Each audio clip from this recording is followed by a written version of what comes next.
In this video, I'm going to discuss several surprises in the October 2025 BTO launch. The first one is the classification. As you know, starting last year, HDB introduced the new standard plus and prime system to replace the old mature, non-mature estate system.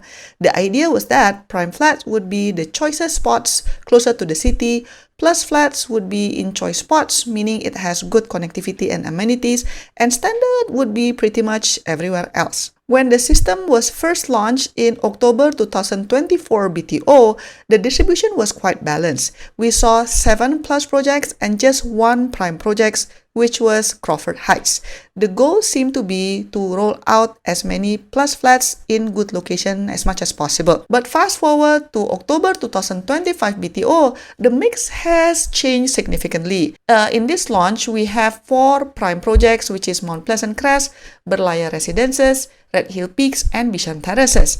But we only have 1 plus, which is Oakville at Ang Mo Kio. Again, this is very different with last year, where in October 2024 BTO launch, there was only 1 prime project and 7 plus projects. So this is a massive shift. It looks like HDB is now classifying many desirable estates that were once plus worthy straight into the prime category. To be fair, actually, plus and prime in terms of restrictions doesn't differ that much. Both is subjected to 10-year MOP, and then you also subjected to income ceiling for the potential resale buyer in the future. It cannot be sold to PR couples, etc. However, the significant difference would be in the subsidy clawbacks because prime flats would have higher subsidy clawbacks versus plus flats. With this launch, I feel that the distinction between a plus location and a prime location is getting more blurred, and this makes the plus category feel rare. If we look back at the July 2025 BTO launch, actually this trend has been brewing for quite some time because in the July BTO launch, there was no plus project at all. We only have prime projects and then standard and then that's it. But this is an interesting development versus the initial definition when we were first introduced the plus, prime, and standard concept back in like 2023-2024. What is more puzzling would be projects like Oakville at Ang Mo Kio. So it's being categorized as a plus flat, even though according to Google Maps, it's located 1.1 km away from Yio Chu Kang MRT station, while Pingy Court, which is located at Bedok, is categorized as a standard flat with 0% clawback. Pingy Court is about 1.5 km away from Bedok MRT station, so both Oakville and Pingy Court are in mature estate. But Oakville got like 7% clawback with a plus restriction, but Pingy Court has 0% clawback restriction because it's a standard flat. So this is a puzzle for me personally. And then another surprise for me would be the subsidy clawback. So subsidy clawback is the percentage of profit that you have to return to HDB when you sell your prime or plus flats. So this is one of the financial consideration that applicants should review. The jump from one BTO to the next is actually quite astonishing. So back in October 2024 BTO launch, the highest clawback was 9% for a prime project, which was Crawford Heights at that time. And then in the July 2025 BTO, the highest clawback was 12%. But now in October 2025 BTO, the highest clawback is already 14% for Berlayar Residences. This rapid increase from 9% to 14% in just 12 months strongly suggests that there is no fixed upper ceiling for the subsidy clawback rate. So what does this mean for the future? HDB stated that the clawback rate is linked to the amount of subsidy needed to make the flat affordable. If property prices continue to rise in desirable areas, HDB may have to inject more subsidies, which could lead to even higher clawback rates. If the rate keeps climbing at this pace, it is not unthinkable to see maybe in several years' time, we could potentially see clawback percentage even beyond like 20% mark for the absolute choicest BTO plots.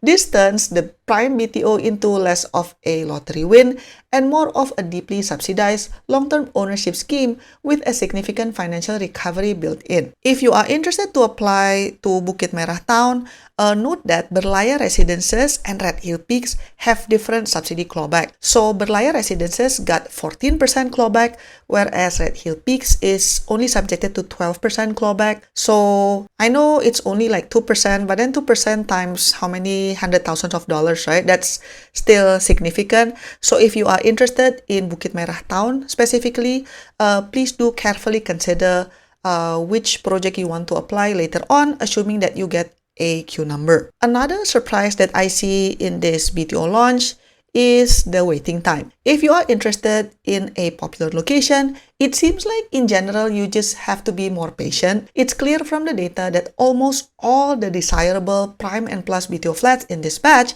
have a waiting time of over 4 years because it's between 47 to 59 months, which is quite long. If you want a flat sooner, your options are mostly in the standard category. So most of the shorter waiting time flats, around 31 to 33 months, are in non-mature towns like Sengkang, Yishun, and also Chencharu. The one exception is Pingi Court at Bedok, which is a mature estate, but again, it's far away from the MRT station. It has a shorter waiting time of 33 months. So I find it interesting that Pingi Court is allocated as a standard project and has a shorter waiting time and in a mature location. So initially, I was thinking that Pingi Court will not be popular, but given all of these factors, maybe there will be high interest to this Pingi Court project, even though it's like 1.5 kilometers away from MRT station. But then again, it's a standard project and it will be delivered in about 33 months, which is quite fast. So maybe the application rate would not be as low as I thought it would be. Another surprise in this BTO launch would be the white flat, because now instead of only being offered for a 4-room flat, it is also being offered for 3-room flats as well. The white flat concept, which debuted last year, is making a comeback at Mount Pleasant Crest. The initial rollout was primarily for like 4-room flats, but this time HDB is expanding the flexibility to a wider group of buyers. So the open white flat layout will be offered for both 4-room and 3-room flat at Mount Pleasant Crest only. So what is a white flat? So the white flat concept delivers a white canvas for homeowners by providing the unit without much internal partition walls that typically separate the living, dining, and bedrooms. So this will give like an open concept layout, because instead of the standard fixed layout, the white flat offers a continuous open concept living and bedroom space. This allows buyers right from the start to design and configure their home layout to perfectly suit their needs, whether they want fewer, larger rooms, a specific open plan living and working area, or to add partitions later as their lifestyle evolves. This expansion to 3-room flats is a significant signal that HDB is committed to offering a new level of customization and open concept living to singles, young couples, and smaller families, and not just those opting for larger units. If you want to know more about the October 2025 BTO launch, check out my channel because I have plenty of videos about this topic. To support my work, you can give a one-time tip by pressing the thanks button, pick the amount that you want, and click buy and send. Or you can also press the join button for exclusive contents and monthly membership. Your support means a lot to keep us independent. Thanks for watching, and I'll see you in my next video. Bye bye!